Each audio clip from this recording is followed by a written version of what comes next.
Peace, quick little think fast. Just came across some little etymology wordplay right quick.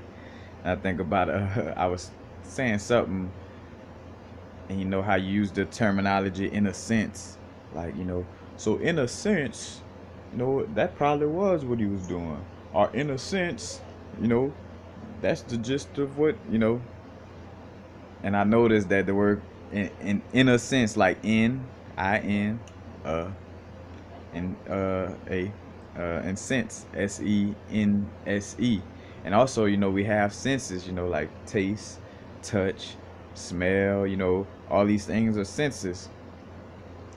And so with the phrase, in a sense, like in one of your senses, and I think about how I always use the terminology in essence, and the word in essence, well, not, excuse me, essence, but like the phrase, because in would make it more than one word. But when I be like, in essence, it's almost like the same as saying in a sense, and you could almost see where it's basically the same word, in a sense, in essence, in a sense, in essence. In essence, or in a sense, it's like they both kind of could work interchangeable.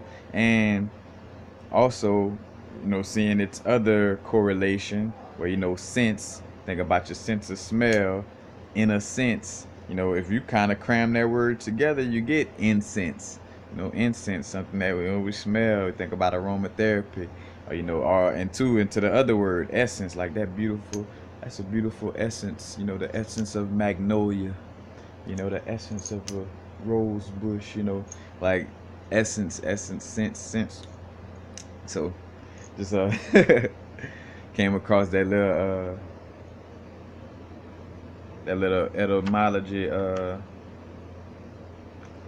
whatever you want to call it. As a matter of fact, again, just getting back to sharing information when I spark. I don't care how meaningless it may seem to my logic.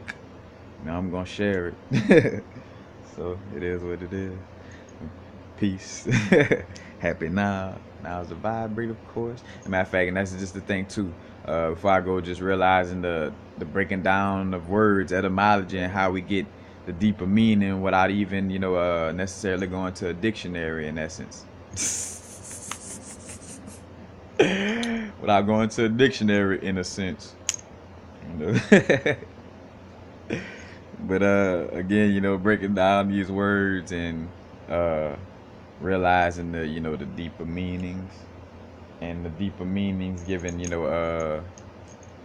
definition, and allowing for us to know where things come from, just like say for instance the etymology of Israel is Ra El, Isis, Ra, and El, like the Elohim, so and then again, it allows for us to just, it has etymology gives extra evidence to our research, because here it is, Israel, this holy land, this and that, which of course that was a fake holy land. They created, Israel was founded or created like in 1940 something like that.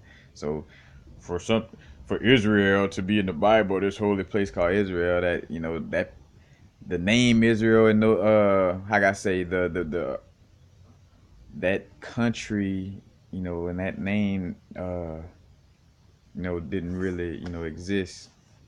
So how could you have Israel?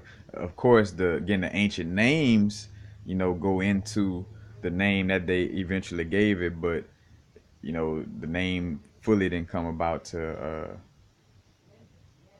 you know, recently.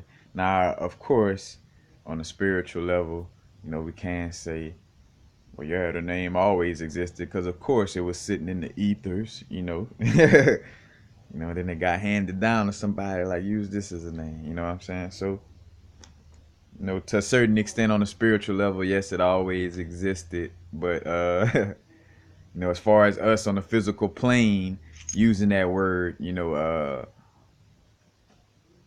that it came down recently. But that's it. Peace.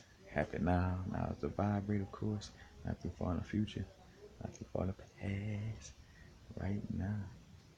Peace, peace.